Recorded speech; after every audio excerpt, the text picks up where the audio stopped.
ખટકેશ્વર Mahadev sunset point થઈ ગયો સરસ મજાનો.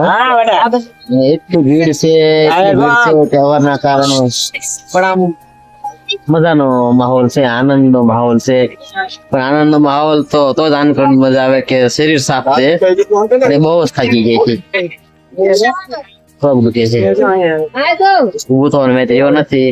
આવું તો કાયમ થાય છે આપણે, પણ આઠ દી પહોંચ્યા છે, આઠ દી નથી જવું પણ નથી.